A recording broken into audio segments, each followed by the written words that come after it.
কার্তিক বাবা, তোমার বোনের বিয়ের প্রস্তুতি চলছে, কোনো বিষয় কোনো ধরনের যেন খামতি না থাকে। আরে তুমি কোনো টেনশন নিও না, আমি আছি তো, করে নেব।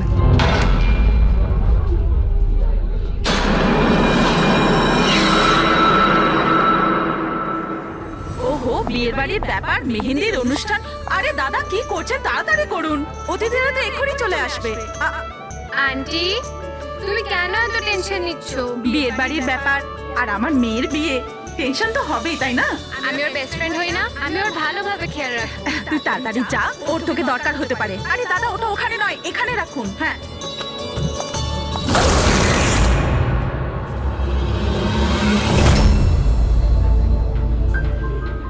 ইরা,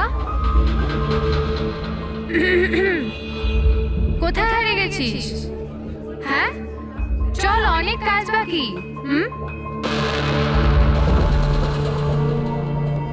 আমি এখনো বলছি যে দেরি বেশি হয়নি, চলো তাড়াতাড়ি যাই এখান থেকে। আরে আমাদের ছেলের ইরার থেকেও ভালো মেয়ে পাওয়া যাবে। আরে কি সেই একই কথা বলে যাচ্ছ?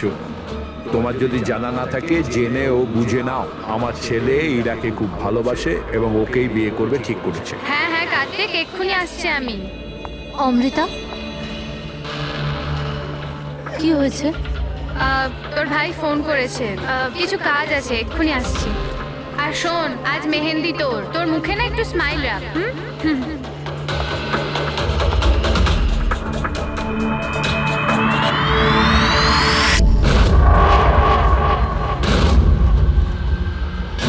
আচ্ছা, ওই সব বক্সেসগুলো রেখে দেবে আর লাইটের সেটআপটাও চেক করে নেবে।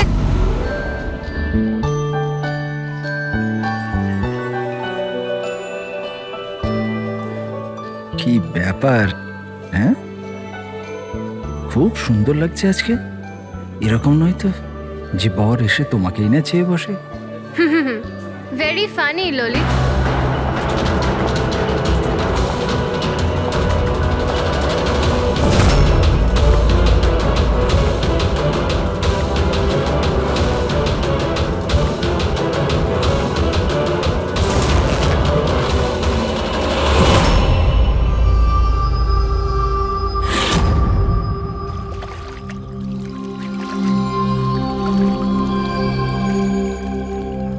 রিসর্ট কি বন্ধ হয়ে গেল? এর দেখভালের পুরো দায়িত্ব আমার ঘাড়ে এসে গেল। আর মালিকের এইটুকু বুদ্ধি তো থাকাই দরকার না?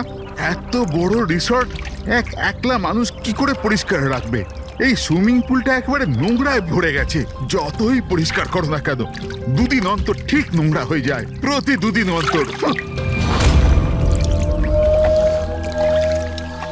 আরে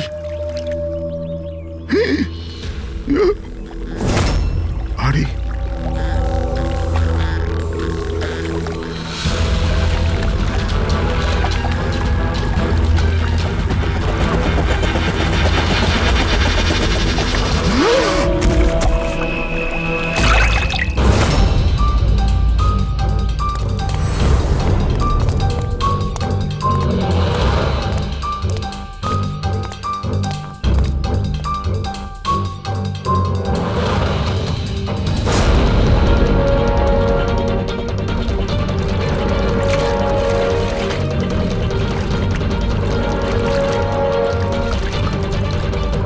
দেখো বাবলু, তুমি যদি কিছু না করে থাকো তাহলে ভয় পাওয়ার কোনো প্রয়োজন নেই। সিআইডি নির্দোষদের কখনো শাস্তি দেয় না, বুঝেছো? মনে হচ্ছে লাশ অনেকক্ষণ ধরে জলে আছে।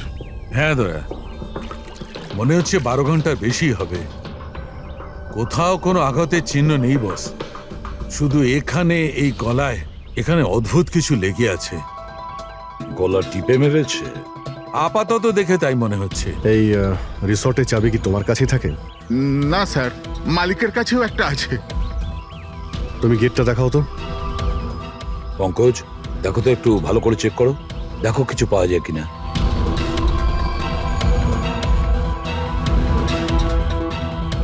উল্টে দাও, উল্টে।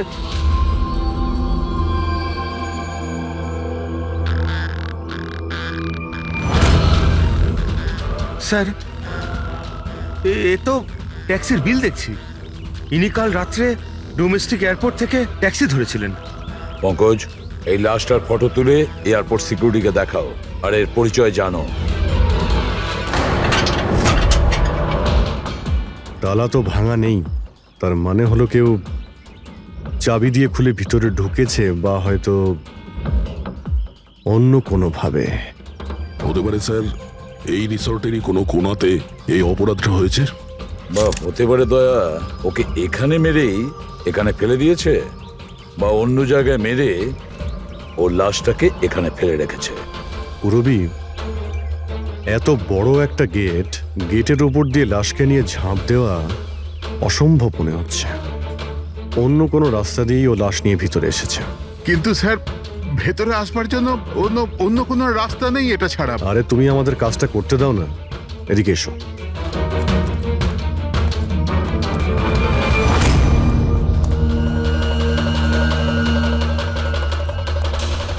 এই দেখো পুরবী, এখানে দেওয়াল ভাঙা রয়েছে, নিশ্চয়ই এখান দিয়ে এসেছিল এই খুনি। তাহলে তো স্যার এখান থেকে কোনো সূত্র পাওয়া যেতে পারে।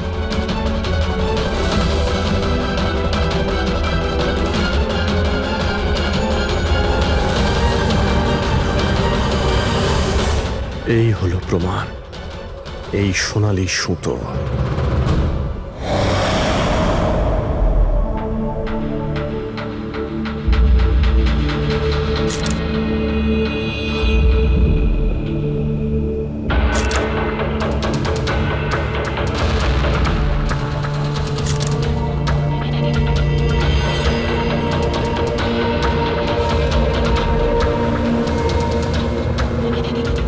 আশ্চর্য ব্যাপার, একটা অদ্ভুত জিনিস লেগে আছে এর গলার উপরে।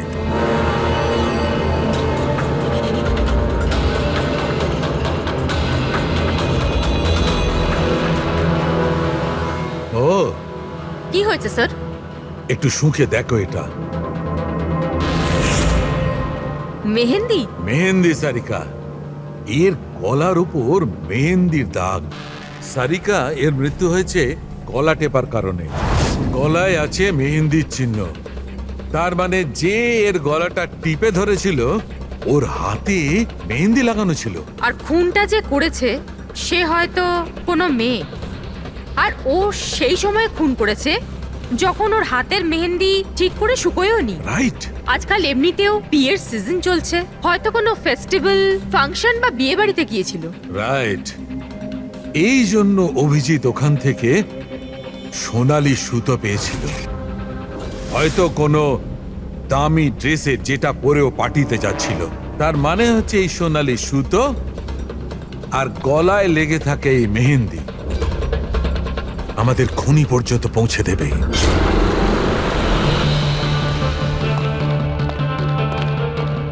স্যার, এ হলো প্রীতি, শহরের খুব নামকরা মেহেন্দি এক্সপার্ট। দেখো মা, আমি চাই যে তুমি লাশটাকে দেখো, আর এর গলায় যে মেহেন্দি লেগে আছে, যার দাগটা আমরা দেখতে পাচ্ছি, সেটার ব্যাপারে আমাদের ইনফরমেশন দাও। ডোন্ট ওয়ারি, ভয় পাবার কিচ্ছু নেই, আমরা সবাই এখানে আছি। ম্যাডাম, একজন খুনি বাইরে ঘুরে বেড়াচ্ছে, আপনি একটু সাহস করুন প্লিজ। আসুন। আমার মনে হচ্ছে কোনো মেহেন্দি পরা হাত এর গলাটা টিপেছিল। ভালো করে দেখুন একটু। আর কিছু মেহেন্দি ভিকটিমের চুলেও লেগে রয়েছে, মাথার পেছন দিকে। মেহেন্দির টেক্সচার খারাপ হয়ে গেছে, কিন্তু এটা মনে হচ্ছে যে এই মেহেন্দিটা হাত দিয়ে লাগানো হয়েছে। হাত দিয়ে? হ্যাঁ স্যার, বেশিরভাগ লোক আলাদা আলাদা ডিজাইন বানানোর জন্য স্টেন্সারের ব্যবহার করে। এই ডিজাইন স্টেনসিলে নয়, হাত দিয়ে করা হয়েছে। হ্যাঁ স্যার। আচ্ছা, আপনি প্লিজ 1 মিনিট এদিকে আসবেন।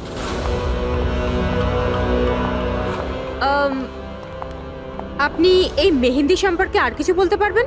মানে এটা কোন কোম্পানির, কতটা পুরনো, কোথা থেকে এসেছে, এনিথিং যা জানেন। স্যার, মেহেন্দির কালার, টেক্সচার আর স্মেল থেকে মনে হচ্ছে এই মেহেন্দিটা কোনো কমার্শিয়াল কোম্পানির নয়। এটা নিশ্চয়ই কেউ বাড়িতেই বানিয়েছে। তার মানে লোকেরা সাধারণত বাড়িতে তৈরি মেহেন্দি ব্যবহার করে, তাই তো? হ্যাঁ স্যার, কারণ ওটা কেমিক্যাল ফ্রি থাকে। আচ্ছা, এরকম তো শহরে অনেক লোকই আছে যারা বাড়িতে মেহেন্দি বানায়, তাই মেহেন্দির সাহায্যে তাকে ধরতে গেলে অনেকটা সময় লেগে যাবে স্যার। স্যার, হ্যাঁ স্যার ভিক্টিমের ব্যাপারে জানতে পেরেছি। হ্যাঁ, একে? স্যার, ওর নাম দীপেন, দিল্লিতে থাকতো। আর আমি লোকাল পুলিশকে বলে দিয়েছি যে ওর বাড়ির লোককে যেন খবর দিয়ে দেয়। গুড। আচ্ছা প্রীতি, আরো একটু দেখুন যদি আমাদের কিছু বলা যায়।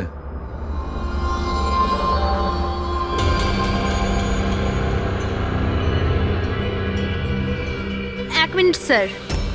স্যার মেহেন্দির ডিজাইন থেকে আর একটা কথা বোঝা যাচ্ছে। সেটা কি?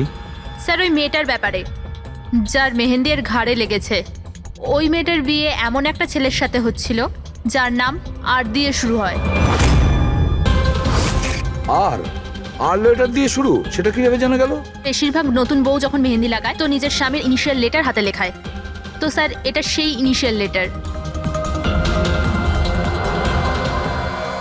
হ্যাঁ বস, উল্টো আর লেখা আছে। আর তাহলে আমাদের খোঁজ নিতে হবে এই সপ্তাহে এই শহরে কটা বিয়ে হয়েছে আর কটা বিয়ে হতে চলেছে যেখানে পাত্রের নাম আর দিয়ে শুরু।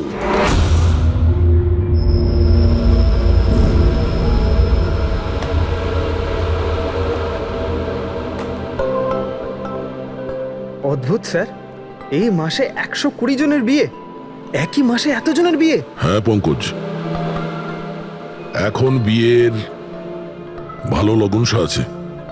যদি তুমি বিয়ে করো তো সময়টা একদম ঠিক। আরে বিয়ে আর কি করে করবো স্যার? কি হলো, কজন পাত্রের নাম পেলে? হ্যাঁ স্যার, সব মিলিয়ে 12 জন আছে যেখানে পাত্রের নাম আর দিয়ে শুরু হয়। আচ্ছা, হ্যালো, হ্যাঁ হ্যাঁ হ্যাঁ হ্যাঁ স্যার, এর গাড়ি তো দেখছি একটা শব্দেই আটকে আছে। হ্যাঁ হ্যাঁ হ্যাঁ হ্যাঁ হ্যাঁ ওকে ওকে, থ্যাংক ইউ স্যার। হ্যাঁ পঙ্কজ। দিল্লি থেকে অফিসার ফোন করেছিলেন। উনি বলছিলেন যে দীপেনের বাড়িতে গিয়েছিলেন কিন্তু কেউ ছিল না, আর প্রতিবেশীকে জিজ্ঞেস করে জানতে পেরেছেন ওর একটা বোনও আছে। শালিনীর নাম্বার দিয়েছেন উনি? হ্যাঁ স্যার, পাঠিয়েছেন। আর উনি বলছিলেন যে দীপেন মাত্র 4 মাস আগেই ওখানে শিফট হয়েছে। একটা মেয়ের সঙ্গে ব্রেকআপ করে আর অন্য কারোর সঙ্গে বিয়ে করে নেয়। এই জন্য শালিনীর সঙ্গে ওর ঝগড়া হয় আর সেই জন্য এখানে চলে আসে। কি নাম বললে ওই মেয়েটির যে দীপেনকে মনে আঘাত দিয়েছে? ইরা। ইরা? স্যার হতে পারে কালকে রাত্রে দীপেন ইরার বিয়ে পণ্ড করতে এসেছিল এখানে, আর ইরা ওকেই মেরে দিয়েছে। আচ্ছা, এই ওয়েডিং কার্ডসে ইরা নামের কোনো মেয়ের কার্ড আছে?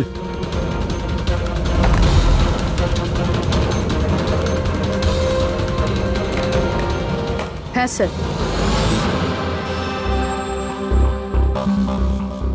ইরা ওয়েডস রোহিত, এই দেখুন।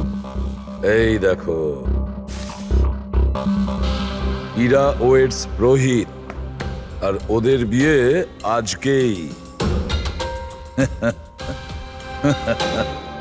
একটু ওই বিয়ে বাড়িতে গিয়ে দেখো কনের গায়ে মেহেন্দি কতটা রাঙিয়েছে। আপনারা সিআইডি থেকে এসেছেন তো যা খুশি তাই করবেন। আইনের নামে কারুর বিয়ে আটকাবার অধিকার কে দিয়েছে আপনাদের? না না, আমরা এখানে কারো বিয়ে থামাতে আসিনি। আমরা এখানে এসেছি তদন্ত করার জন্য।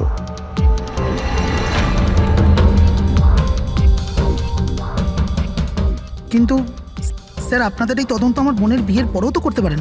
যত তাড়া আছে আপনাদের এই বিয়েটা করানোর জন্য, তার থেকে বেশি তাড়া আছে আমাদের খুনিকে ধরার জন্য।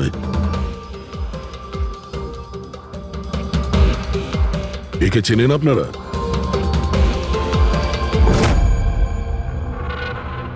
এটা তো দীপেন। মানে চেনেন কি করে? স্যার অ্যাকচুয়ালি ওই দীপেন আমার বোনকে ভালোবাসতো,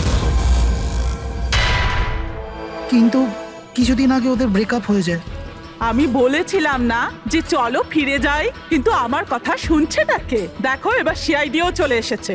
জানি না কি কুক্ষণে এদের সঙ্গে আমরা সম্বন্ধ তৈরি করেছি। দেখুন, দীপেনের ঘাড়ে আমরা কিছু মেহেন্দির চিহ্ন দেখতে পেয়েছি, আর আমাদের সন্দেহ যে সেই চিহ্ন ইরার হাত থেকে এসেছে।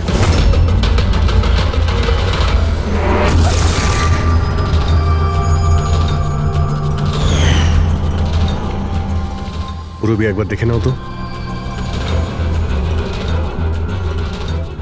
হীরা একবার একটু ওঠো তো। ম্যাডাম কি করছেন আপনি? এখনো তোমার বউ নয়, ও এখন একজন সাসপেক্ট। আমাদের সন্দেহের তালিকায় আছে। আমাদের সন্দেহ যে দীপেনকে খুন করেছে। ইরা এসব কি বলছে? মানে কি? তোমার হাতটা দেখাও।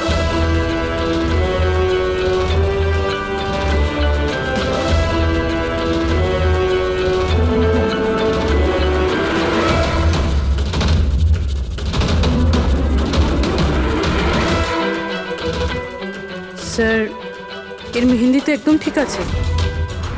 আরে তাহলে দীপেনের গলায় যে মেহেন্দির দাগ ছিল সেটা কার হাতের ছিল? পুরবি, তুমি ওর ঘুমটাটা একবার তোলো। স্যার,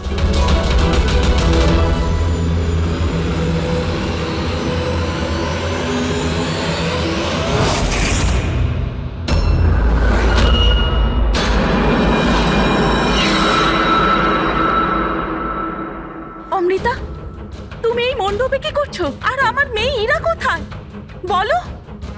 অমৃতা? এ কে? এ আমার মেয়ের বন্ধু হয়। ও, মণ্ডপ থেকে তাহলে কোণে উধাও, আর কোণের জায়গাতে তার বান্ধবী বিয়ে করছে। এসব কি হচ্ছে এখানে? হ্যাঁ, স্যার ওই আসলে কাল রাতে আরে ফ্লার্ট কে করছে রে ভাই? আমি তো তোমার প্রশংসা করছি। আচ্ছা তাই নাকি?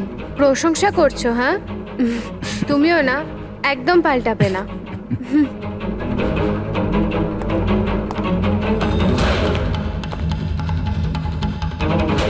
এই লোকটা কি জ্বালা। অমৃতা, অমৃতা শোনো। কার্তিক, কি হলো? ওই আমি এক্ষুনি দীপেনকে দেখলাম, ও ইরাকে টেনে নিয়ে যাচ্ছিল। দীপেন? হ্যাঁ। ওর এত সাহস কোথায়? ও ওইদিকে চলো।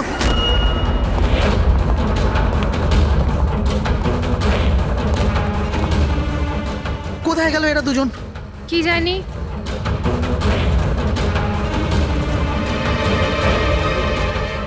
এটা তো ইরার ফোন। পাওয়া যায়নি ওকে?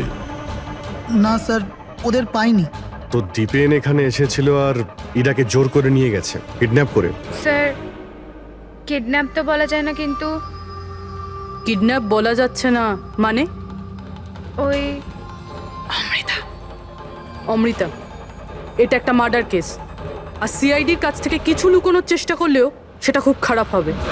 অমৃতা, যা জানো সত্যি সত্যি বলো। স্যার, স্যার সত্যি তো এটা যে ইরা এই বিয়েটা করতেই চাইছিল না। ও তো দীপেনকে ভালোবাসতো। ও তো শুধু বাড়ির লোকেদের চাপে পড়েও এই বিয়ের জন্য রাজি হয়েছিল। অমৃতা, চুপ করো।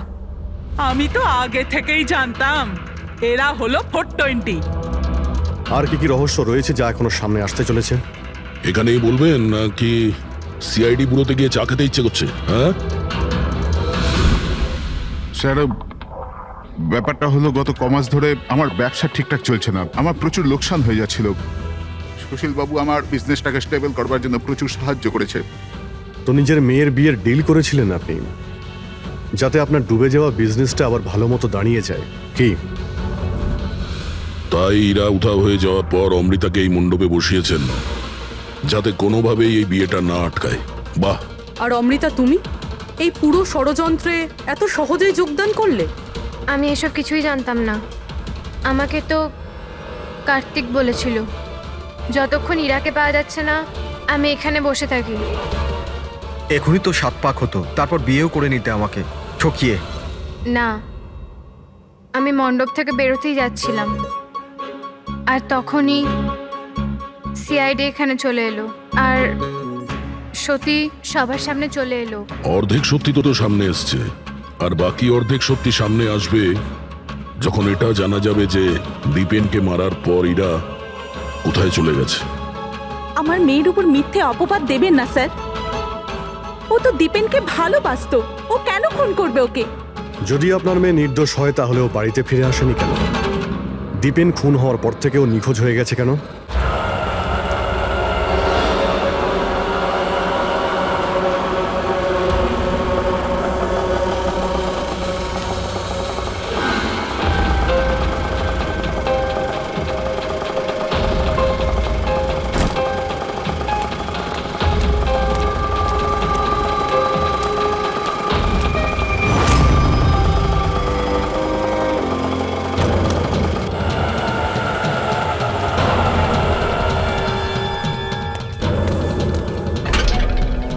মালা?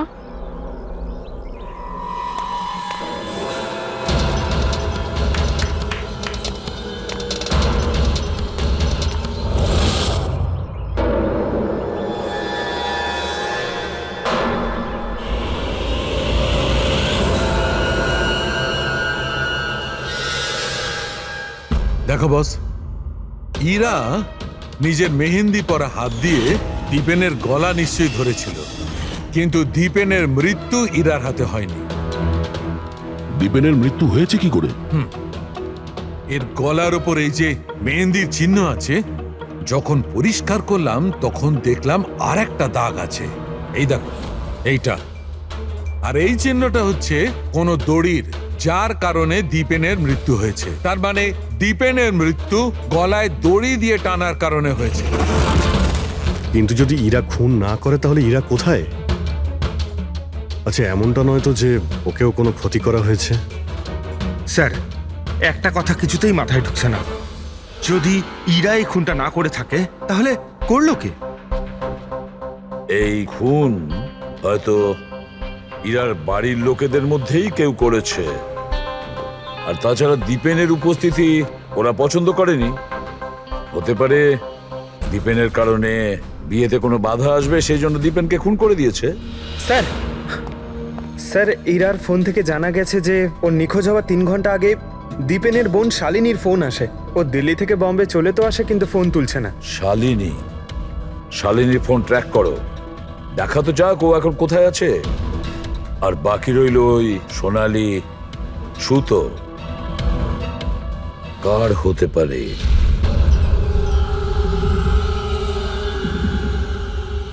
আমাকে আপনারা বলবেন এসবের মানেটা কি? আর আপনারা এই মেহেন্দি অনুষ্ঠানের জামা কাপড়গুলো এনেছেন কেন? দেখুন, আমরা কিছু সোনালি সুতো পেয়েছি ক্রাইম সিন থেকে। আর ওই সোনালি রঙের সুতো যার কাপড়ের সঙ্গে ম্যাচ হয়ে যাবে, খুনি সেই। ইরাকে সন্দেহ করছিলেন, কি ওই সন্দেহ দূর হয়ে গেছে?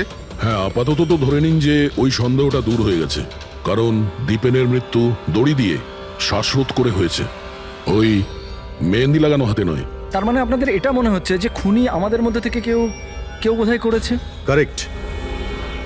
এখন শুধু সেটাই দেখতে হবে যে ওই সোনালি রঙের সুতো কার কাপড়ের সঙ্গে ম্যাচ করে। আশ্চর্য, রেশমের ছোট ছোট টুকরো থেকে আপনারা এত বড় একটা সিদ্ধান্ত নেবেন। জানি না ওই টুকরোটা ম্যাচ করবে কিনা। অদ্ভুত কথা তো আপনি বলছেন রাজন বাবু। আপনার হঠাৎ খুব অসুবিধা হচ্ছে? উল্টে আপনার খুশি হওয়ার কথা যে আমরা আপনার মেয়েকে এবারে সন্দেহ করিনি।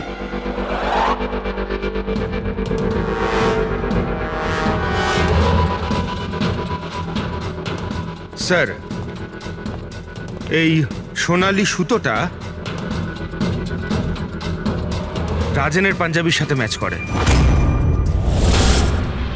স্যার, এই দেখুন, সুতোটা এইখান থেকে ছিঁড়েছে।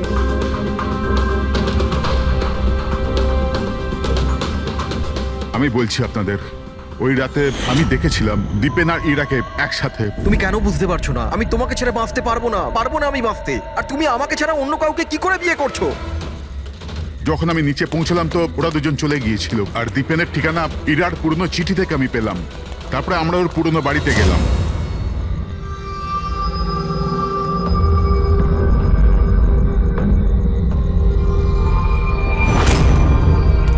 এ কি, দীপেন এখানে?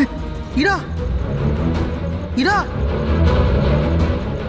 ইরা, ইরা, ইরা, ইরা মা।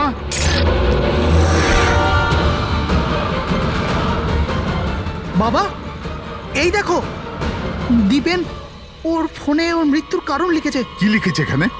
ইরা কে ছাড়া না আমার জীবনের কোনো মানে আছে না লক্ষ্য। এরা আমার যদি না হয় কারোর হবে না।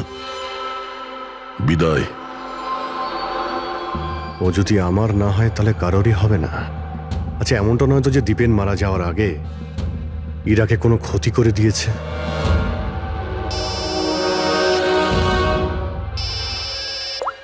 হ্যাঁ পঙ্কজ, হ্যাঁ, দীপেনের বোন শালিনীর মোবাইল ফোন ট্র্যাক হয়ে গেছে।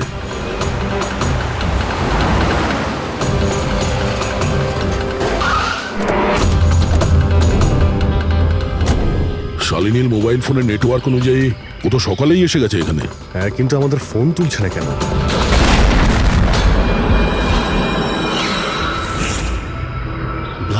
শালিনী, শালিনী, শালিনী, শালিনী, শালিনী, শালিনী।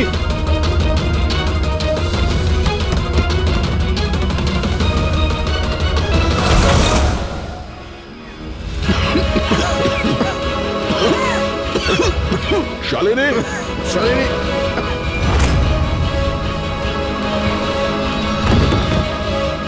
শালিনী, শালিনী।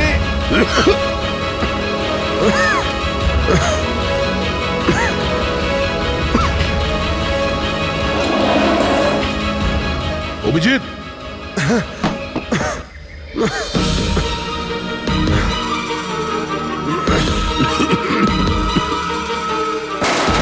অভিজিৎ সাবধানে। কে ওখানে?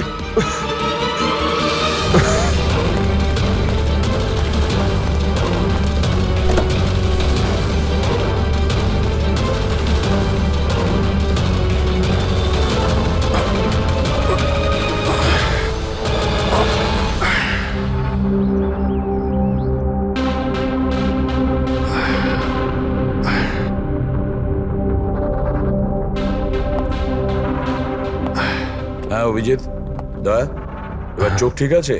হ্যাঁ স্যার, ঠিক আছে। এটা তো ভালো হয়েছে স্যার, আমরা ওই বিষাক্ত গ্যাসে বেশিক্ষণ থাকিনি। কিন্তু স্যার, শালিনী আর ইরার অবস্থা খুব একটা ভালো নয়, ডক্টর ওদের দেখছে। কোন বিষাক্ত গ্যাস ছিল ওখানে? স্যার সেটা তো জানি না, কিন্তু আমার মনে হচ্ছে টাইম স্মোক বোম ছিল ওখানে। এই দীপেন স্যার পুরো প্ল্যান করে রেখেছিল। আত্মহত্যার পরে ও ইরাকে ওর রাস্তা থেকে সরাতে চেয়েছিল। হ্যাঁ স্যার, ও তো সুইসাইড নোটে লিখেও ছিল যে ইরা যদি ওর না হয় কারোর হবে না। স্যার, হ্যাঁ ডক্টর, ইরা কেমন আছে? স্যার ও এখন আউট অফ ডেঞ্জার, কিন্তু ওর এখনো জ্ঞান ফেরেনি। আচ্ছা, আর Shalini? I am sorry sir, আমরা ওকে বাঁচাতে পারিনি।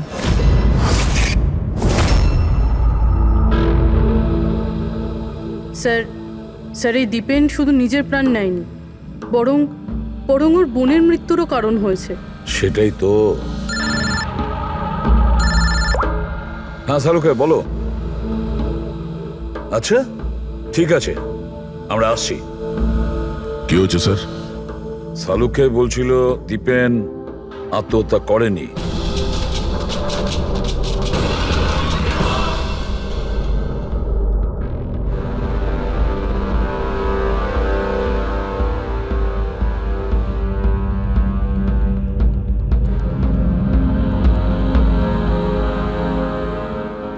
আরে বলে ফেলো না শালুকে, একবার ফাইনালি বলে দাও, দীপেন আত্মহত্যা করেছে নাকি ওকে খুন করা হয়েছে? বস, আমি জানি যে তোমরা খুবই বিরক্ত হচ্ছ।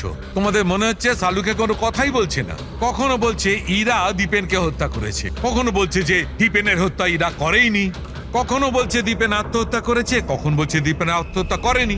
কিন্তু আমি কি করব ভাই, এই কেসটার সূত্র খুব অল্প অল্প করে আসছে। আরে স্যার, যে প্রমাণ পেয়েছেন সেটা নিয়ে কিছু বলুন না। দেখো বস, যখন কোনো মানুষকে ফাঁসির দড়িতে ঝোলানো হয় আর যখন দড়িটায় টান পড়ে তখন ও শ্বাস বন্ধ হতে থাকে, আর তখন সে শ্বাস নেওয়ার জন্য ছটফট করে, তার ঘাড়টা নড়তে থাকে, আর ঘাড় নড়ার কারণে ফাঁসটা চেপে বসে, আর ওর ঘাড়ের ঠিক পেছন দিকে ওই ফাঁসির দড়ির গিঁটের চিহ্নটা দেখা যায়।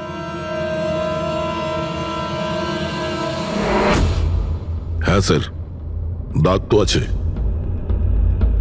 আর স্যার এর ঘাটটা এইভাবে হেলে রয়েছে কেন? এটা কিসের জন্য? হ্যাঁ, এর ঘাটটা হেলে আছে কারণ এ আগেই মারা গেছে। যদি একজন মৃত ব্যক্তিতে ফাঁসিতে ঝুলিয়ে দেওয়া হয় তবে ও শ্বাস নেওয়ার জন্য ছটফট করবে না, আর সেই জন্যে ওর ঘাড়ের পেছনে গিঁটের চিহ্নটা পাওয়া যাবে না। না, এর পিছনে তো কোনো চিহ্ন নেই। কারণ ঘাড়টা গিঁটের সংস্পর্শে আসেইনি। তুমি নতুন কি আর বললে? আমরা কি এগুলো জানি না? দেখো শালুকে, তুমি শুধু এটা বলো, দীপেনের ঘাড়ের পিছনে ফাঁসির দড়ির গিঁট আছে, হ্যাঁ কিংবা না? দীপেনের ঘাড়ের পেছনে দড়ির গিঁটের চিহ্ন নেই। এসো আমি দেখাচ্ছি। এই দেখো বস, দীপেনের ঘাড়ের ওপর কোনো চিহ্ন নেই। ও, তার মানে খুনি আমাদের ভুল বোঝাচ্ছিল। আগে থেকেই মরে যাওয়া লোককে ঝুলিয়ে দিয়েছে যাতে মনে হয় আমাদের সুইসাইড করেছে। অনেক লম্বা প্ল্যানিং করেছিল। এমন কেউ রয়েছে যে দীপেন আর ইরা দুজনকেই মারতে চেয়েছিল। আর ওই সুইসাইড নোট সেটাও খুনি লিখেছে। হ্যাঁ স্যার, দীপেনের সুইসাইড নোট দীপেন নিজে লেখেনি। আমি এই মেসেজের অ্যানালাইসিস করিয়েছি একজন লিঙ্গুইস্টিক এক্সপার্টকে দিয়ে। ডক্টর সারিকা, এই লিঙ্গুইস্টিক এক্সপার্ট কি হয়? স্টাইলোমেট্রি নামের একটা শিল্প হয়। যেমন ধরুন, যেমন প্রত্যেক মানুষের আঙ্গুলের ছাপ আলাদা আলাদা হয়, ঠিক তেমনই তার হাতের লেখা স্টাইল, তার ধরন আলাদা আলাদা হয়। প্রত্যেকটা মানুষের লেখার ধরন আলাদা। কেউ অক্ষরগুলোকে একটু ছোট ছোট লেখে, কেউ অক্ষরগুলো বড় বড় লেখে, মাঝখানে অনেকটা ফাঁকা থাকে। কেউ একদম সোজা লাইনে লেখে, কেউ এবড়ো খেবড়ো লেখে। কিছু লোক প্রত্যেকটা অক্ষরে পরে কমা দেয়, যেমন ফ্রেডি দিয়ে থাকে। সবার লেখার ধরন আলাদা আলাদা। এক্সপার্ট এগুলোও বলতে পারেন? শুধু এটুকুই নয়, এক্সপার্ট এটাও বলতে পারে যে টাইপ করেছে সে নারী না পুরুষ। তাহলে সারিকা, ওই সুইসাইড নোট দীপেন লিখেছে কি না? না স্যার, আমি দীপেন আর ইরা দুজনের ফোনসে চেক করেছি, তো আমি একজনের সম্পর্কে জানতে পেরেছি যার লেখার ধরন এক্স্যাক্টলি সুইসাইড নোটের সঙ্গে ম্যাচ করছে। এই যে সেই মেসেজ, এই মেসেজেও সুইসাইড নোটের মতো প্রত্যেকটা সেন্টেন্সের মাঝে 3টে ডট আছে। প্রত্যেকটা সেন্টেন্স শর্ট আর ক্রিস্প, আর প্রত্যেকটা মেসেজ হয় গুড বাই না হলে বিদায় লিখে শেষ করা হয়েছে। যেভাবে ওই সুইসাইড মেসেজে বিদায় লেখা হয়েছিল, এখানে গুড বাই লেখা হয়েছে। আচ্ছা, তার মানে হলো আমরা সেই খুনিকে খুঁজে পেয়েছি।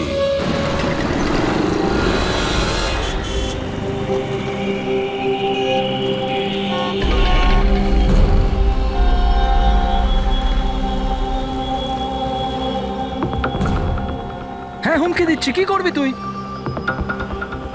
সিআইডির সামনে কাউকে হুমকি দেওয়া ভালো কথা নয়। কিন্তু আমি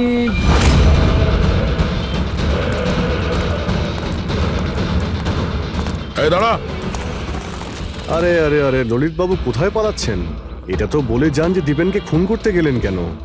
এটা এটা আপনি কি বলছেন? আমি কাউকে মারিনি। আচ্ছা, সত্যি কথা বলবি নাকি? বলবি নাকি মাথাটা ঢুকে দেবো নিচে?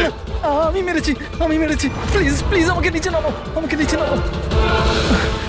চল, এক তো তুই দীপেনকে খুন করেছিস, আর তার উপরে এটা দেখাতে চেয়েছিস যে ও সুইসাইড করেছে। হ্যাঁ, ইনফ্যাক্ট আমি ওর সুইসাইড নোটটা লিখেছিলাম।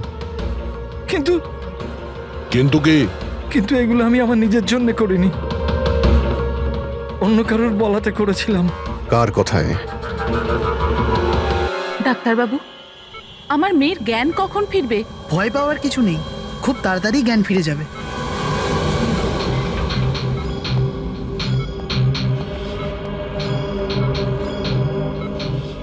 ললিত,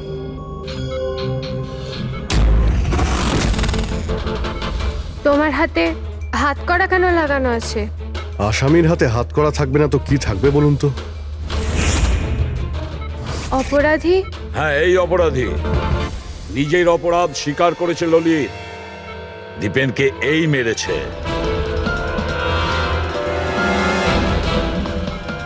ললিত, এনারা সবাই কি বলছেন? আর তুমি কেন করলে এইসব?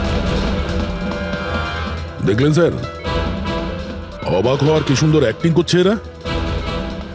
যেখানে সত্যি এটাই যে ললিতকে খুন করতে বলার আসল অপরাধী এখানে এই রুমে উপস্থিত আছে। এটা আপনি কি বলছেন? এখানে আমার মেয়ে জীবন মৃত্যুর সঙ্গে লড়াই করছে, আর আপনি উল্টে আমাদেরই দোষী করছেন। না, এই জীবন আর মৃত্যুর মাঝখানে ঝুলছে না, এ সত্যি আর মিথ্যের মধ্যে ঝুলছে। ও জ্ঞান হারায়নি, সব ড্রামা করছে। কি?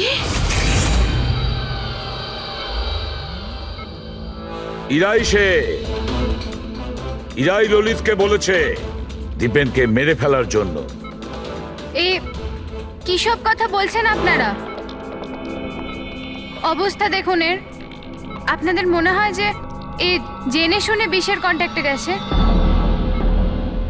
স্যার, ইঞ্জেকশন লাগিয়ে দিই? হ্যাঁ হ্যাঁ, নিশ্চয়ই, তাড়াতাড়ি। এটা কিসের ইঞ্জেকশন লাগাচ্ছেন আপনারা? সত্যি কথা বলার, এই ইনজেকশনে একটা কেমিক্যাল আছে যেটা শরীরে যেতেই মানুষ সত্যি কথা বলতে শুরু করে।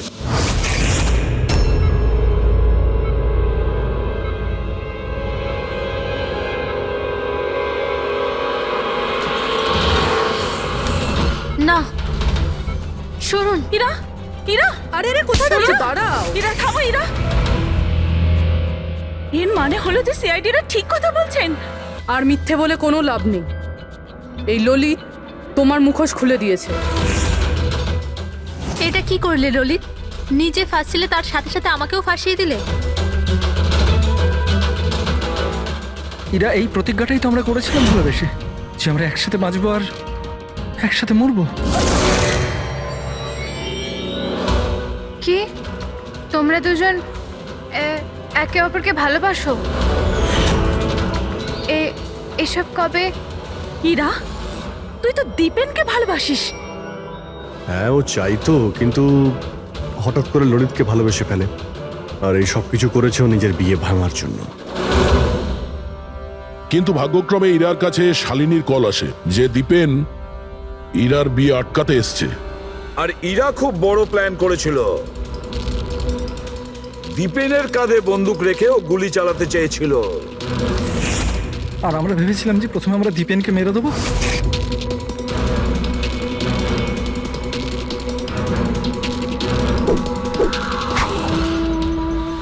আর অনেক দূরে গিয়ে তোমরা ঘর বাঁধবে, কিন্তু ভুলে গিয়েছিলে তোমরা যে অন্যায়ের পথে কখনো সাফল্য আসে না। বুঝেছো? আমাদের প্ল্যান একদম ঠিকঠাক চলছিল, কিন্তু বাবা আর কার্তিক এসে আমাদের প্ল্যানে জল ঢেলে দিল।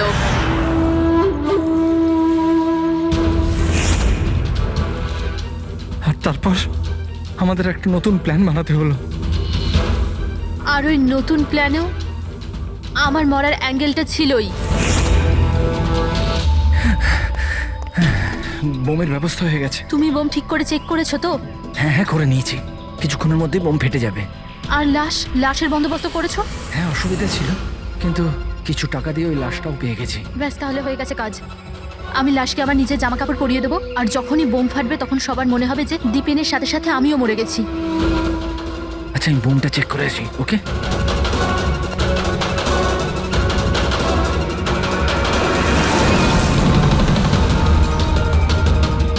শালিনী,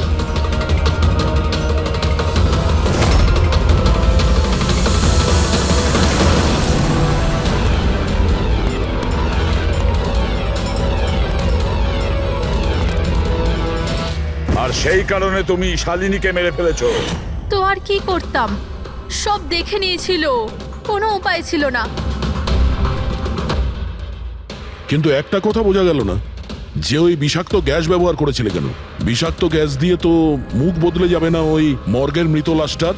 হ্যাঁ, তাহলে তুমি এটা কি করে ভাবলে যে আমরা ওটাকে তোমার লাশ ভাববো? আমরা বিষাক্ত গ্যাস ব্যবহার করতে চাইনি। আমরা ওই বাড়িটাকে বোম দিয়ে ওড়াতে চেয়েছিলাম, কিন্তু এই ললিত ভুল করে কি বোম নিয়ে এসেছিল যেটা ফাটলই না, ফুস হয়ে গেল। আর এর আগে আমরা আর একটা বোমের ব্যবস্থা করতাম, আপনাদের গাড়ি আসার আওয়াজ আমরা শুনতে পেলাম।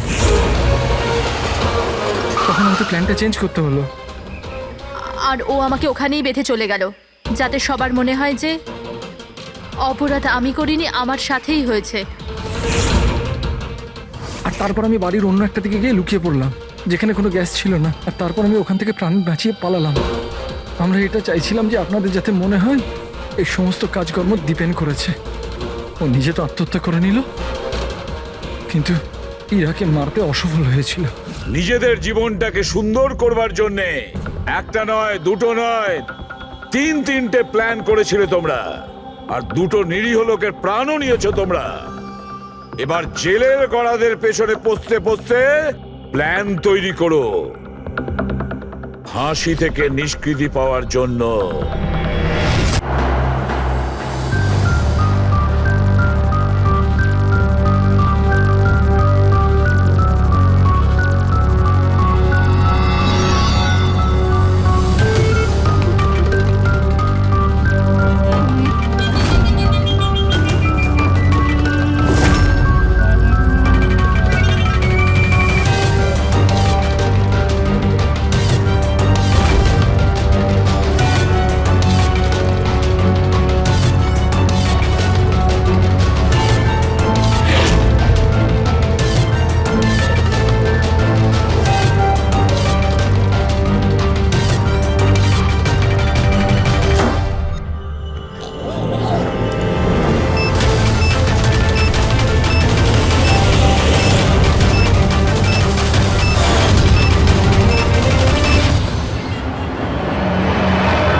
হয়েছে দাদা? 7 টাকা।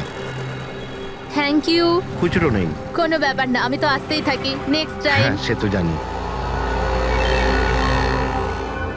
কেউ রাস্তা পার করিয়ে দিন, রাস্তা পার করতে চাই। আসুন, আমি আপনাকে ওপারে পৌঁছে দিচ্ছি। সামলে, হ্যাঁ? ভগবান তোমার ভালো করুক, নয়তো আজকালকার যুগে কে কাকে সাহায্য করে। আর এমন কিছু করে দিইনি আমি। 1 মিনিট, হ্যাঁ?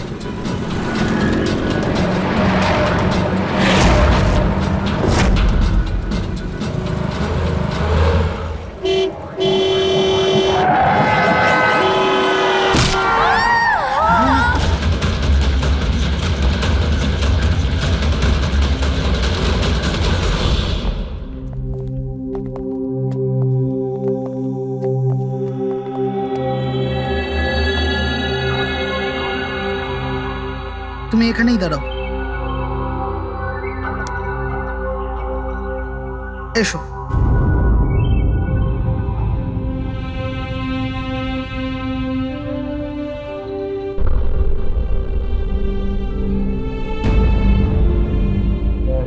রাধিকা, ওঠো রাধিকা, দেখো তোমার বাবা এসেছে। স্যার এটা কবে হলো, কি করে হলো? কাল রাত্রে তো একদম ঠিক ছিল আমার মেয়ে। রাধিকা ওঠো। রাধিকা ওঠো বাবা, ওঠো। আমরা বাইরে আছি। রাধিকা, রাধিকা ওঠো, দেখো দেখো আমি এসেছি। রাধিকা ওঠো।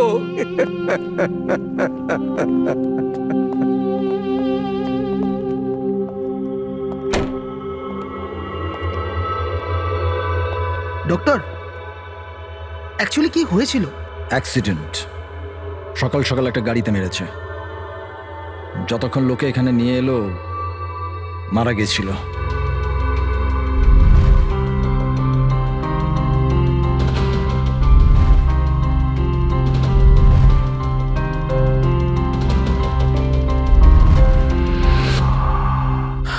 রাঘবকে নিয়ে এসো।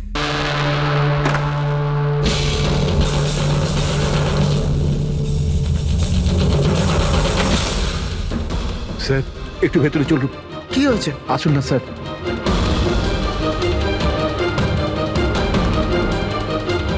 হ্যাঁ? Oh no, doctor.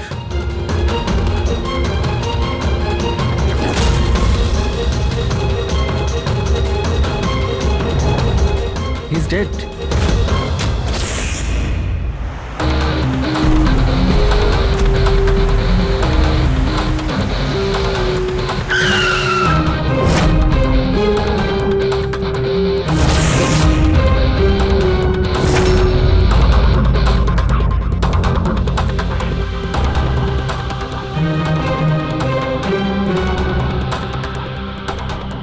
ঘাড় খুব বাজেভাবে ভেঙে গেছে স্যার। খুনি কোনো সুযোগই দেয়নি।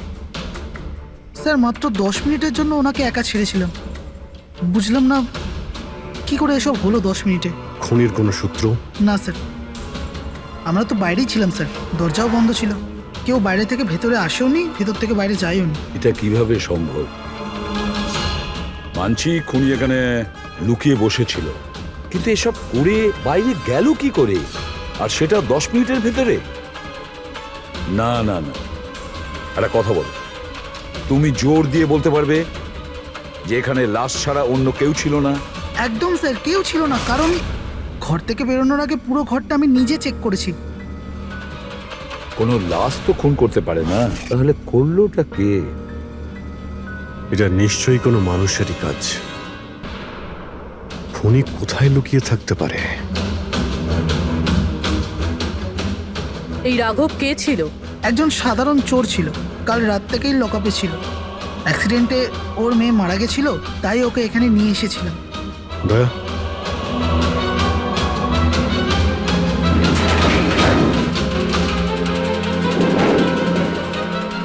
এই যে এখানে তো দরজা আছে। হ্যাঁ, এই দ্বিতীয় দরজার ব্যাপারে আমাদের বলেননি কেন? ইন্সপেক্টর স্যার, এই দরজাটা তো বরাবরই বন্ধ থাকে, না এটা কখনো খোলা হয় না এটা ব্যবহার করা হয়। ইনফ্যাক্ট আমরা তো এর ব্যাপারে ভুলেই গেছিলাম। তোমরা ভুলে যেতে পারো, কিন্তু খুনি খুব ভালো করেই দরজার ব্যাপারে জানতো। চলো এগিয়ে দেখি কত দূর যাওয়া যায়।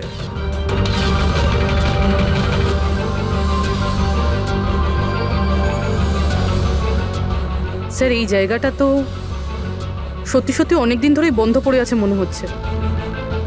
স্যার, হ্যাঁ এই দেখুন, জুতোর ছাপ আর এই টুলের ছাপ, মনে হচ্ছে কেউ এখানে বসেছিল।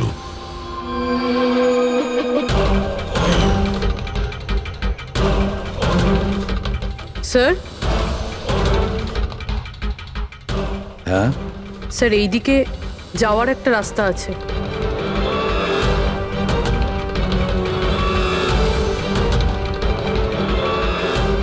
স্যার, হ্যাঁ স্যার এখানে সিমেন্টের প্লাস্টারের কাজ চলছে। হ্যাঁ এই সিমেন্টটা ভিজে রয়েছে, এখানে কোনো চিহ্ন না রেখে কেউ যেতেই পারবে না স্যার। আর এত বড় লাভ কেউ দিতেও পারবে না। সেটাই তো। স্যার এরকমও তো হতে পারে যে খুনি অন্য কোনো রাস্তা ব্যবহার করেছে। হ্যাঁ, কিন্তু সেটা কোথায়?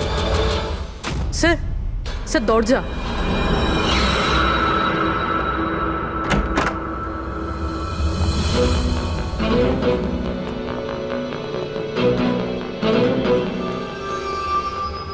সামনেই সিকিউরিটি কেবিন, এখান থেকে তো বেরোনো অসম্ভব। সেটাই তো। তাহলে যেতে পারে কোথা দিয়ে? স্যার এই খুনি কিন্তু বেশ ভালো প্ল্যান বানিয়েছিল। হ্যাঁ, কিন্তু একটা প্রশ্ন থেকে যায়, একটা সাধারণ চোরকে মেরে ফেলার জন্য এত বড় প্ল্যানিং আর এত বড় ঝামেলা করার কি দরকার তার? আর কেনই বা করবে? হ্যাঁ স্যার, রাঘব তো পুলিশ কাস্টাডিতেই ছিল, ওকে মারার প্ল্যানিং এখানে কেন করলো, তাও হসপিটালের মর্গের মধ্যে? আর তারপর খুনি বা জানলো কি করে যে ওর মেয়ের আজকেই অ্যাক্সিডেন্ট হবে আর ওর বডিকে এখানে নিয়ে আসা হবে? গন্ডগোল আছে অভিজিৎ, অনেক বড় গন্ডগোল আছে। এই রাধিকা আর ওর বাবার রাঘবের মাঝখানে কোনো না কোনো আলাদা সম্পর্ক নিশ্চয়ই আছে। তা একটা কাজ করো, রাধিকার অ্যাক্সিডেন্ট আর ওর বাবা রাঘবের খুন, এই দুটো কাজ করার মধ্যে কিসের যোগাযোগ আছে খোঁজ নাও। স্যার, আর অভিজিৎ, দেখো তো একটু এই হসপিটাল চত্বর ঘুরে যে খুনি এখান থেকে গেল কিভাবে আর কোন রাস্তা দিয়ে।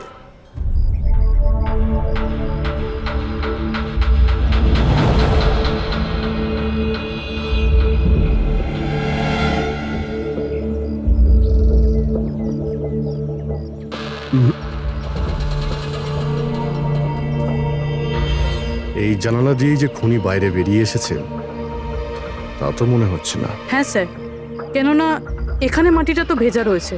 যদি এখান থেকে লাফিয়ে বাইরে আসে তো কোনো চিহ্ন বা কিছু তো থাকতো। সেটাই তো।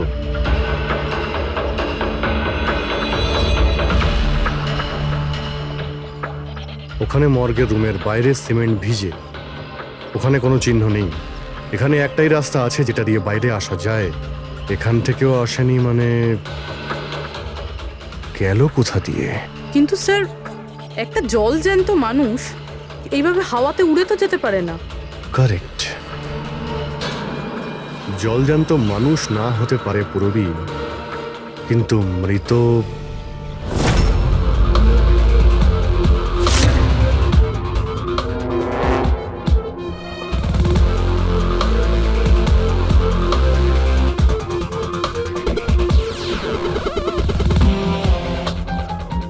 স্যার এই মেঝেতে যে জীবাণুনাশক কেমিক্যাল স্প্রে করা হয়েছে এর ওপর জুতোর ছাপ রয়েছে। মানে খুনি যদি রাঘবকে খুন করে এই দরজা দিয়ে বাইরে বেরিয়ে যায় তাহলে তার কেমিক্যাল লাগা জুতোর চিহ্ন ওখানেও থাকা উচিত। এখানটায় দেখো তো।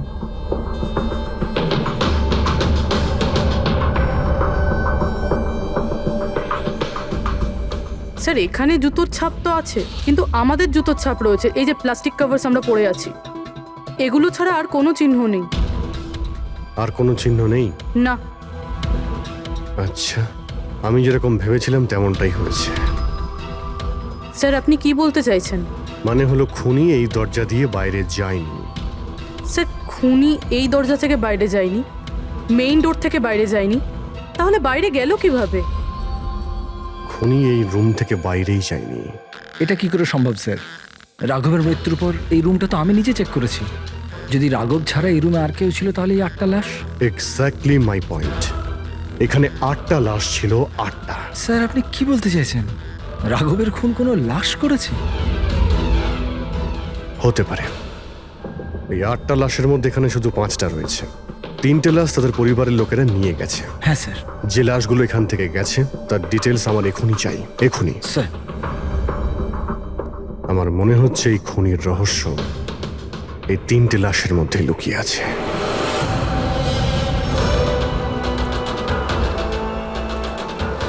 ওই অ্যাক্সিডেন্টটা এখানে হয়েছিল।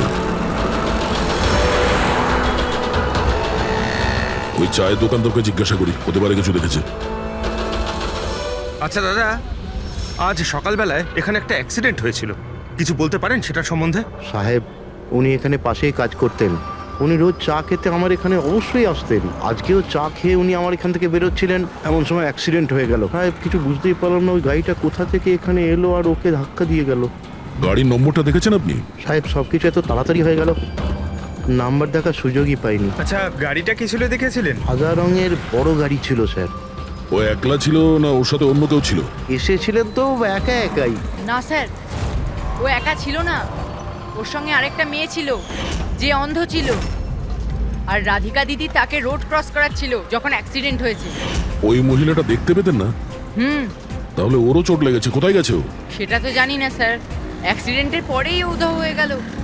স্যার, আমার মনে হচ্ছিল যে ও নাটক করছে। প্রথমে তো ঠিকঠাকই দাঁড়িয়েছিল, তারপর দিদিকে দেখে ও সাহায্য চাইলো। এটা হতে পারে যে ওই মহিলা যে কোনোভাবেই হোক রাধিকাকে মাঝ রাস্তায় নিয়ে যেতে চেয়েছিল, সেই কারণেই ও চা খাওয়ার জন্য অপেক্ষা করছিল, আর সবাইকে ছেড়ে ও ওর কাছেই সাহায্য চেয়েছে। রাধিকা ওই মহিলাটিকে নিয়ে ডিভাইডারের কাছে যাওয়ার পরেই মহিলাটি গায়েব হয়ে গেছে। তারপরে ওই গাড়িটা রাধিকাকে মেরেছে। তার মানে এটা কোনো অ্যাক্সিডেন্ট নয়, খুন? এখন তো এরকমই কিছু মনে হচ্ছে। কিন্তু স্যার, কেউ রাধিকাকে কেন খুন করবে? সেটাই তো জানতে হবে। রাঘব আর রাধিকার এই দুজনের মৃত্যুর কারণ কিছু বুঝতে পারছি না। রাঘব, এক মিনিট, এই রাঘব জেলে ছিল, আর ওখানে ওকে কেউ মারতে পারতো না। আর রাধিকাকে মেরে রাঘবকে সেখানে পাঠিয়েছিল যেখানে ওকে মারার ব্যবস্থা করেছিল, মর্গ। এক্স্যাক্টলি। কিন্তু স্যার, রাঘব তো একটা সামান্য চোর ছিল, ওকে মারার জন্য এত বড় প্ল্যানিং? ফ্রেডি নিশ্চয়ই এই মামুলি চোরের কাছে এমন কিছু ছিল যেটা মামুলি নয়। আচ্ছা, কালকে এখানে ডিউটিতে গেছিল? আমি ছিলাম স্যার, আর আমার সাথে এই 2 কনস্টেবল। আমরা রাঘবের পুরো ডিটেলস চাই। আচ্ছা, এটা বলুন যে ওকে কোন অপরাধের জন্য গ্রেপ্তার করা হয়েছিল? আমরা ওকে গ্রেপ্তার করিনি, কাল রাতে ও নিজেই এখানে এসেছিল। নিজে এসেছিল? আমরা ওকে গ্রেপ্তার করিনি, কাল রাতে ও নিজেই এখানে এসেছিল। নিজে এখানে এসেছিল? আমি স্যারের সঙ্গে টাকার কথা বলছি, তুই আমাকে ইনফরমেশনটা বল। বল। না, আমি এখন বড়বাবুকেই বলবো। এটা বল, স্যার কোথায়? তুই আমাকে বল না। না, আমি স্যারকেই বলবো। কুশল, কিসের তর্ক বিতর্ক চলছে এখানে? নমস্কার স্যার। রাঘব, তুই এখানে কি করছিস? স্যার, রাঘব বলছে ও অনেক বড় ইনফরমেশন নিয়ে এসছে। আচ্ছা, ঠিক আছে, ওর কাছ থেকে ইনফরমেশন নিয়ে নাও। কিন্তু স্যার, ও টাকা চাইছে।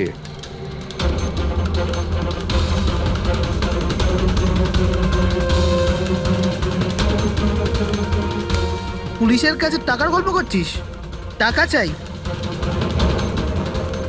খবরটা কিছু এরকম। ঠিক আছে, টাকা দিয়ে নিয়ে নাও ইনফরমেশন। কিন্তু স্যার, ও অনেক টাকা চাইছে। পরিমাণটা শুনলে আপনিও চমকে যাবেন।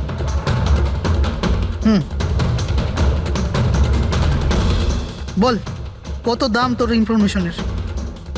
3 কোটি। আরে, 3 কোটি? এমন কি ইনফরমেশন ছিল ওর কাছে যে এত টাকা চাইছিল? জানি না স্যার, ও কিছু বলেনি। হ্যাঁ, এটা বলছিল যে কয়েক হাজার লোকের জীবনের প্রশ্ন, কিন্তু বলবে তখনই যখন ও 3 কোটি টাকা নেবে। স্যার, কালকে রাতে তো ওকে আমি লকআপে রেখে দিয়েছিলাম। ভেবেছিলাম যে সকাল হলেই ওকে আমি আমার মতো করে জিজ্ঞেস করব। ঠিক তখনই ওর মেয়ের ব্যাপারে আমরা জানতে পারলাম, আর আমরা ওকে নিয়ে মর্গে চলে গেলাম। স্যার, এমন কি রহস্য ছিল ওর কাছে যার উপরে হাজার হাজার মানুষের প্রাণ নির্ভর করছিল, আর যার জন্য ওর নিজের এবং ওর মেয়ের প্রাণটাও গেল?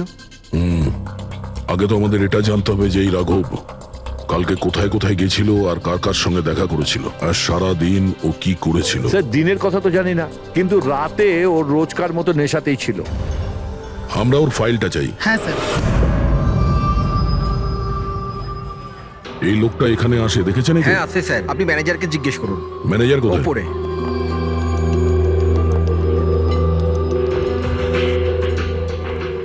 ম্যানেজার? ওই দেখুন ম্যানেজার।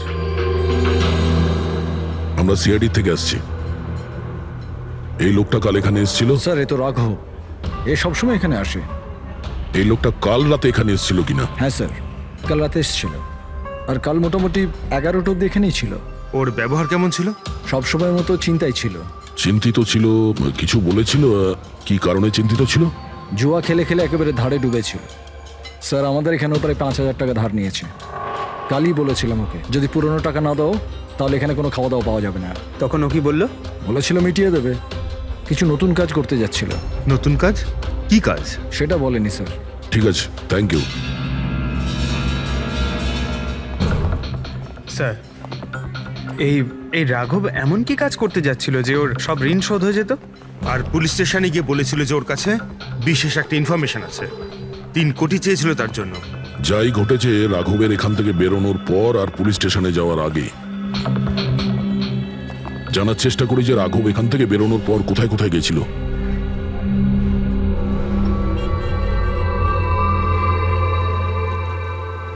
আচ্ছা, কালকে এই লোকটাকে আশেপাশে কোথাও দেখেছিলে? হ্যাঁ স্যার, যখন এখান থেকে বেরোচ্ছিলাম তখন আমি দেখেছি ওনাকে। তারপর কোথায় গেলেন আমি কিছু জানি না। আচ্ছা, এখান থেকে ও হেঁটে গেছিল না? হ্যাঁ স্যার, শুধু হেঁটেই গিয়েছিল, পুরো নেশা করেছিল। ওইদিকে কোথায় গেল স্যার? নেশা অবস্থায় হেঁটে গেছে তো বেশি দূর যায়নি। চলো দেখি। Thank you. ঠিক আছে স্যার।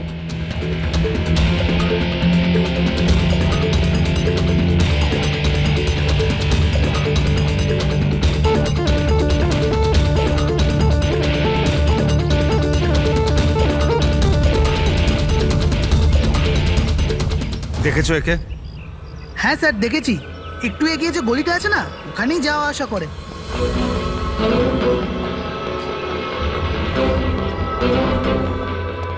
এক মিনিট, এই লোকটাকে দেখেছো? এ তো শিবার আত্মীয়। কাল রাতে জোরে জোরে দরজা ধাক্কা দিচ্ছিল আর শিবা শিবা করে চেঁচাচ্ছিল, পুরো পাড়াকে জাগিয়ে দিল স্যার। এই শিবা থাকে কোথায়? স্যার 3-4টে বাড়ি পর বাঁদিকে সবুজ রঙের একটা দেওয়াল আছে, ওটাই ওর বাড়ি।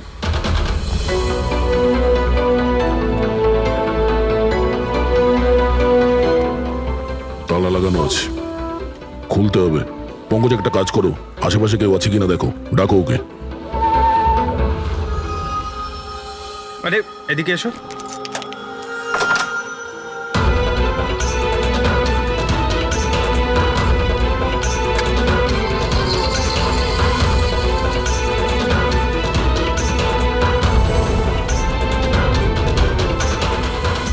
মনে হচ্ছে ঘর খালি করে ও পালিয়ে গেছে এখান থেকে।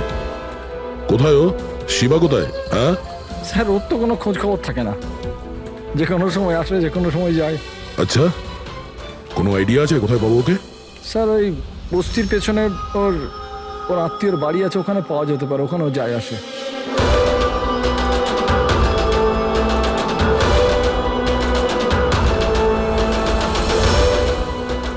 এই বাড়িটা।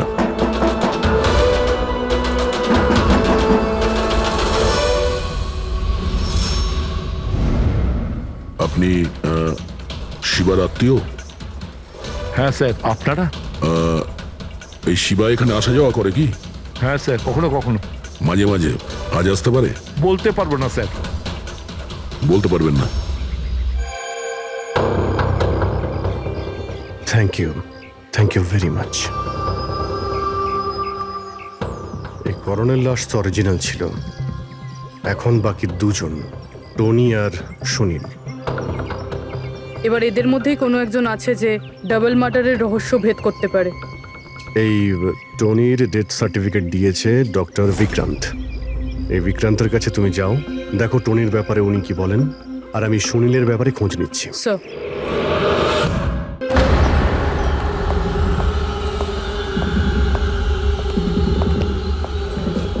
রবি, রবি, দরজা খোল। আপনি কে? সিআইডি। কোথায় পালাচ্ছিস? এই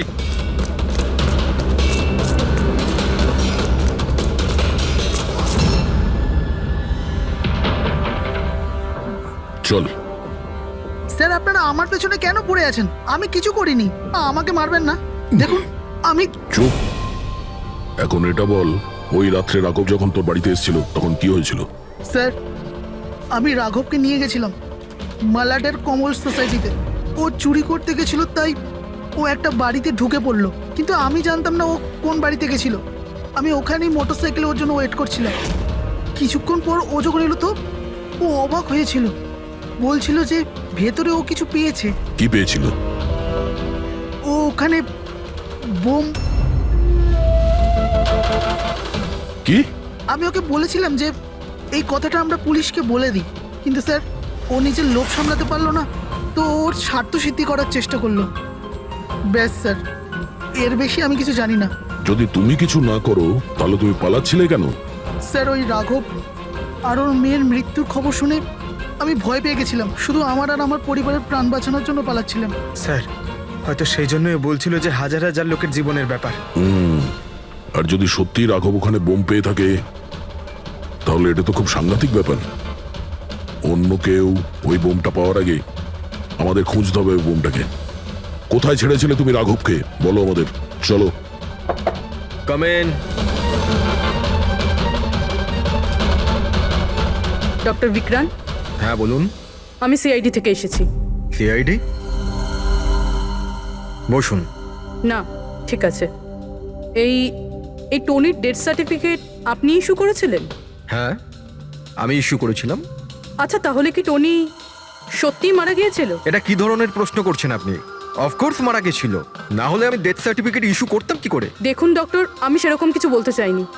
এরকমও তো হতে পারে আপনার কোনো ভুল হয়েছিল, ও বেঁচে ছিল আর তারপর।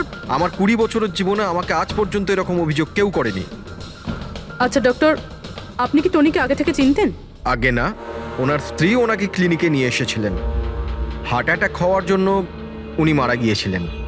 হ্যাঁ ম্যাডাম, এটা সত্যি যে আমাদের দিক থেকে কোনো ভুল হয়নি। আমি কোনো হাতুড়ে ডাক্তার নই ম্যাডাম। 20 বছরের অভিজ্ঞতা আছে আমার। ইংল্যান্ড মেডিকেল কলেজ থেকে ডিগ্রি আছে আমার। আপনি বুঝতে পারছেন? England medical college. আর আপনি আমার যোগ্যতায় সন্দেহ করছেন? আমি কি জীবিত আর মৃতর মধ্যে পার্থক্য বুঝি না? I am so sorry doctor, আমি সেরকম কিছু বলতে চাইনি। আচ্ছা আপনি এটা বলুন, ওই লাশটাকে নিয়ে কোথায় যাওয়া হয়েছিল? কবরস্থানে নিয়ে গেছিল, আর কোথায় যাবে? থ্যাঙ্কস।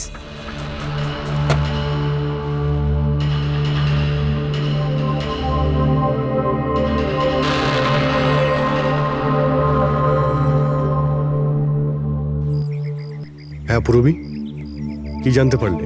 স্যার এই ডক্টর বিক্রান্ত যে টনির ডেথ সার্টিফিকেট ইস্যু করেছিল, এ কেমন অদ্ভুতভাবে কথা বলছিল। বলছিল যে সে তার ডিগ্রি ইংল্যান্ড মেডিকেল কলেজ থেকে পেয়েছে। England medical college? হ্যাঁ স্যার। স্যার এই নামের তো কোনো কলেজ নেই, আমি ইন্টারনেটেও চেক করেছি। তাহলে আমাকে এরকম কেন বলল? আমার মনে হচ্ছে ও কিছু লুকোচ্ছে। স্যার আমারও তাই মনে হয়। আমি একটা কাজ করছি, আমি খোঁজ নিচ্ছি। দেখো, এই কেসটা কিন্তু খুব বিপজ্জনক, বুঝেছো? তুমি একা কিছু করতে চেও না। তুমি তোমার লোকেশন পাঠাও, আমি এখনই যাচ্ছি। ওকে? ঠিক আছে স্যার।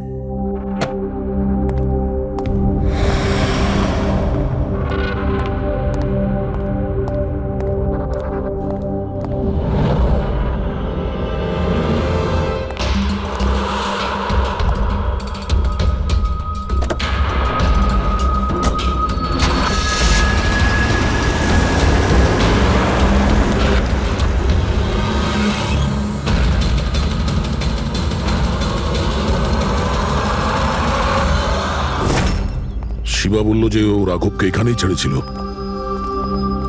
এখানেই আশেপাশে কোথাও জিজ্ঞাসা করেনি? আপনাদের যা যা সাজেশন আছে আমাদের বলতে পারেন। মনে হচ্ছে কোনো মিটিং চলছে ভেতরে। এক্সকিউজ মি, আমরা সিআইডি থেকে আসছি। আপনার কাছে কিছু জিজ্ঞাসাবাদ করব। রাঘব নামের আপনাদের মধ্যে কেউ একে দেখেছেন? না স্যার। কাল রাত আপনাদের মধ্যে কারোর বাড়িতে চুরি হয়েছে? কাল আই ডোন্ট থিঙ্ক সো। কিন্তু আপনারা এখানে কি খুঁজছেন? দেখুন, আমাদের কাছে পাকা খবর আছে যে এই লোকটা আপনাদের মধ্যে কারোর একজনের বাড়িতে চুরি করেছে। স্যার যদি আমাদের মধ্যে কারোর বাড়িতে চুরি হয়ে থাকে তাহলে আমরা জানতাম না নাকি? জানতে পারতেন, কিন্তু আপনারা যদি আমাদের মিথ্যে কথা বলেন তাহলে আমরা জানবো কি করে? আমাদের আপনাদের সবাইয়ের ঘরের তল্লাশি নিতে হবে। নিতিন বাবু, let's cooperate with CID. Sir, আপনারা তল্লাশি নিতে চান, আপনারা করুন তল্লাশি, আমাদের কোনো প্রবলেম নেই। ঠিক আছে, মনে হচ্ছে তল্লাশি করে কোনো লাভ হবে না। বোম এখান থেকে সরিয়ে দেওয়া হয়েছে। এতক্ষণে বম হয়তো টার্গেটে পৌঁছেও গেছে। তাহলেও এদের মধ্যে কেউ না কেউ মিথ্যে কথা বলছে। একটা কাজ করো, এদের সবার ডিটেলস বার করো। বোম না হোক, বারুদ কিংবা অন্য কোনো প্রমাণ নিশ্চয়ই পাবো। আমাদের কাছে সময় খুব কম, তাড়াতাড়ি করো।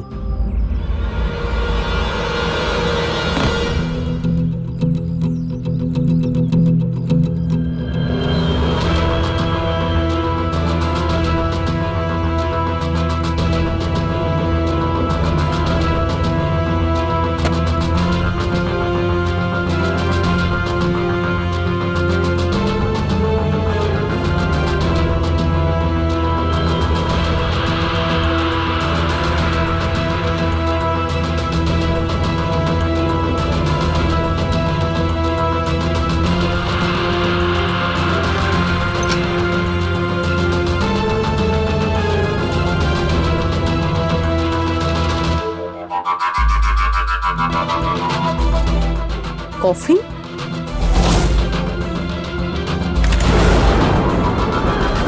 টনির লাশ এখানে?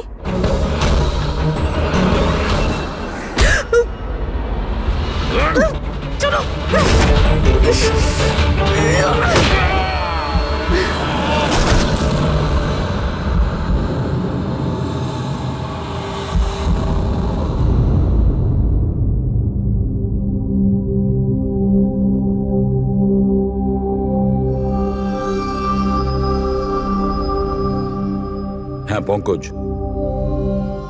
স্যার, বমের ব্যাপারে কিছু জানতেই পারছি না স্যার। যে কটা লোককে আমরা সন্দেহ করছি না, প্রত্যেকটা লোকের ঠিকুজি খুঁজে বের করো খুব ভালো করে। হ্যাঁ দা, এই ব্যাপারে কিছু খুঁজে পেলে?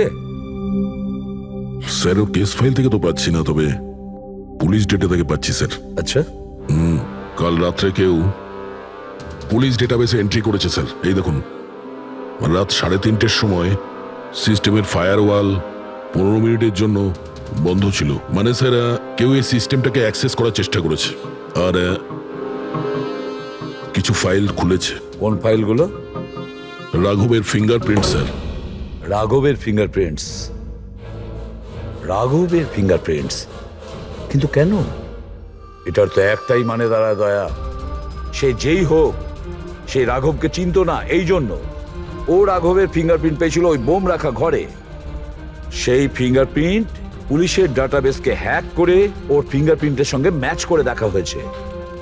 রাঘবের ব্যাপারে ওরা পুরোটাই জানতে পেরেছে, রাঘব দেখতে কেমন, কি কাজ করে, আর সেখান থেকে ওরা জানতে পারে যে রাঘব জেলে বন্দী হয়ে আছে।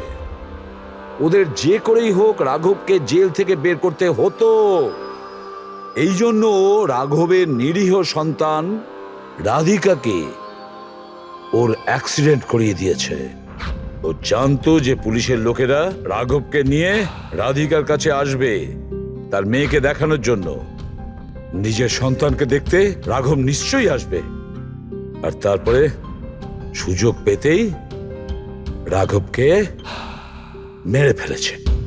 এরা খুব সাংঘাতিক লোক দয়া, ওরা এতটাই বিপজ্জনক পুলিশের ডাটাবেস পর্যন্ত হ্যাক করতে পারে। বাস স্যার, একবার এটা জানতে পারি যে মর্গে রাঘবের খুন কে করেছে, তাহলেই। হ্যাঁ অভিজিৎ, বলো। দয়া, পুরবীর একটা খুব বড় বিপদ হয়েছে, ওকে ফোনে পাচ্ছি না, ওকে খুঁজতে হবে। কি? ঠিক আছে, আমরা ওর মোবাইল ট্র্যাক করে পৌঁছচ্ছি। ওকে ওকে, ইয়া। কি হলো? পুরবী প্রবলেমে আছে স্যার।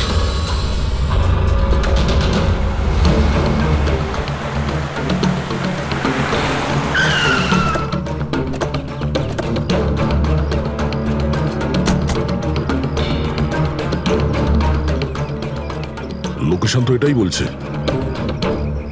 চলো।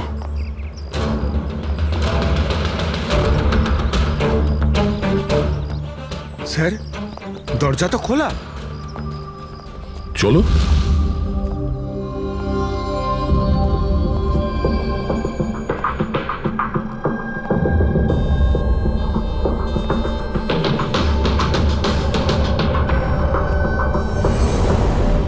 এখানে তো কেউই নেই।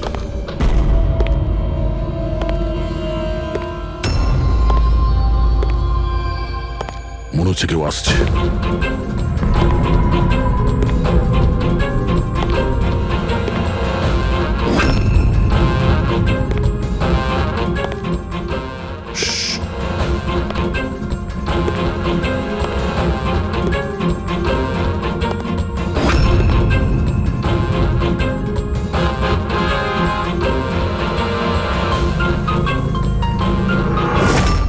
অভিজিৎ, তুমি?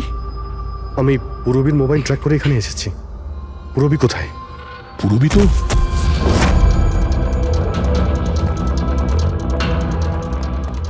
পুরবী? ও নো, পুরবী, পুরবী, পুরবী, পুরবী, পুরবী, স্যার ওর গলার দাগটা দেখুন স্যার, মনে হচ্ছে ওর গলা কেউ টিপে দিয়েছে। নার্ভও খুব স্লো আছে। পুরবী, পুরবী, পুরবী, পুরবী, পুরবী, কি হয়েছে?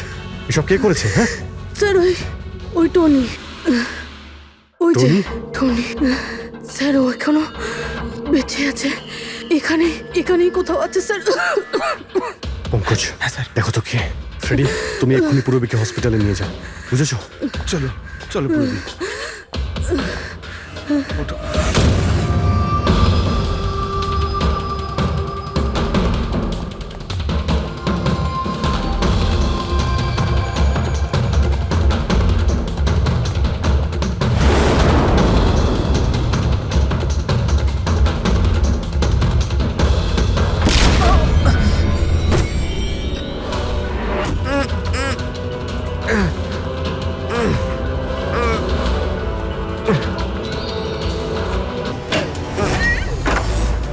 আমার স্বামী। ভয় পাবেন না, আমরা সিআইডি থেকে। সাবধানে।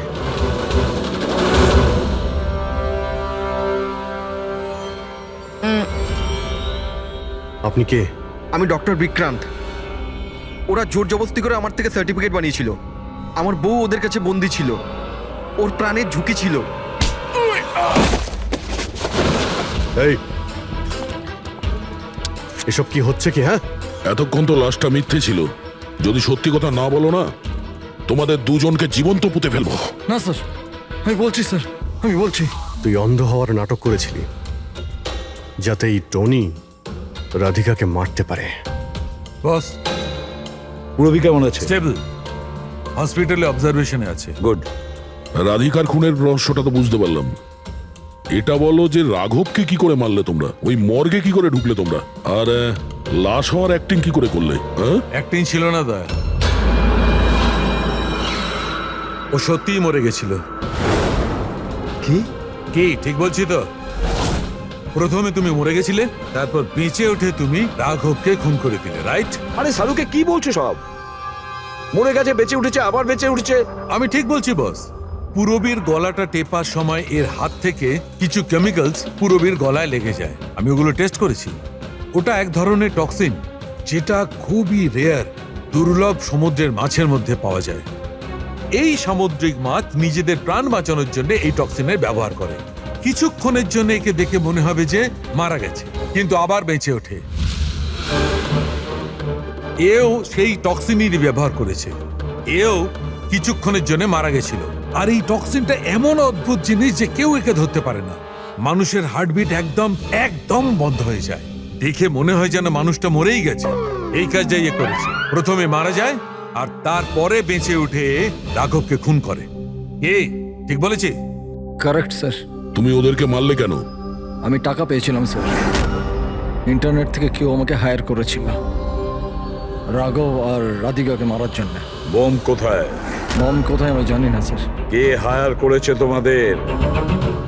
আমি এর আগে কোনোদিন দেখা করিনি স্যার। ও আমাকে একটা বিল্ডিং এ রেকি করার কথা বলেছিল, যেটাকে ওড়াতে চাইছিল। কোন বিল্ডিং?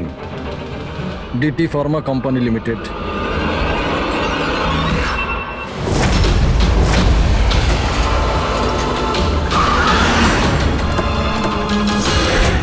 এদিকে শোনো ভাই, এদের মধ্যে কেউ কি এখানে আজকে এসেছে? হ্যাঁ, এ পার্কিং লটে গেছে স্যার।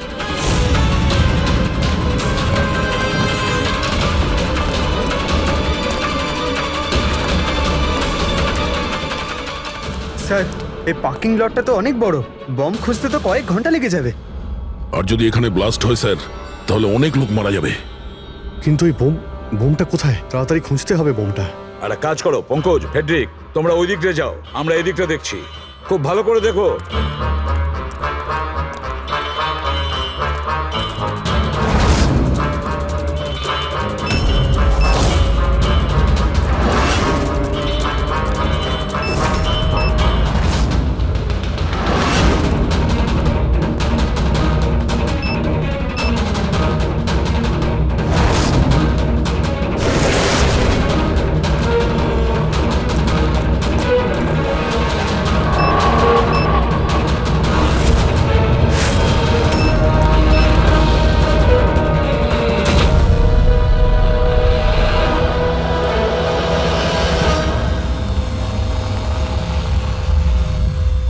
নিতিন,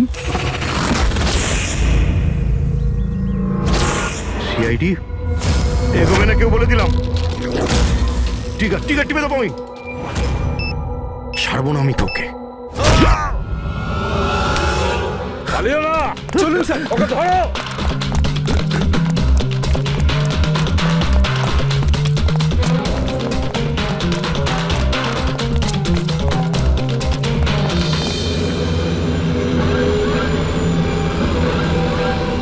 খেলা শেষ।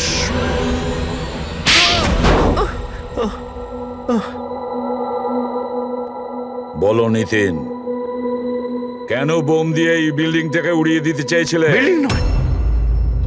বিল্ডিং নয়, কোম্পানি এটা। স্বপ্ন আমার, পরিশ্রম আমার। এটাকে আমি জমি থেকে আকাশ পর্যন্ত তুলেছি। রক্ত ঘাম এক হয়ে গেছে এটা করতে আমার। আর এরা সব কৃতজ্ঞতা স্বীকার তো দূরে থাক, আমাকে বের করে দিয়েছে ওই বোর্ড অফ ডিরেক্টর। আমি বানিয়েছি ওকে, আমি। আর উনি আমাকেই বের করে দিয়েছেন। কি অবস্থা করেছে আমার। প্রতিশোধ তো নিতেই হতো। কিছু লোকের প্রতি প্রতিশোধ নেওয়ার জন্য তুমি এই পুরো বিল্ডিংটাকে উড়িয়ে দিতে চেয়েছিলে? হ্যাঁ, এই বিল্ডিং এ যে সমস্ত নিরীহ লোকেরা আছে তারা কি ক্ষতি করেছিল তোমার? রাঘব আর তার মেয়েরও প্রাণ নিয়েছো তুমি, আর তারপরেও এই বিল্ডিংটাকে প্ল্যান করে শেষ করতে চেয়েছিলে। কঠোর থেকে কঠোরতম শাস্তি হবে।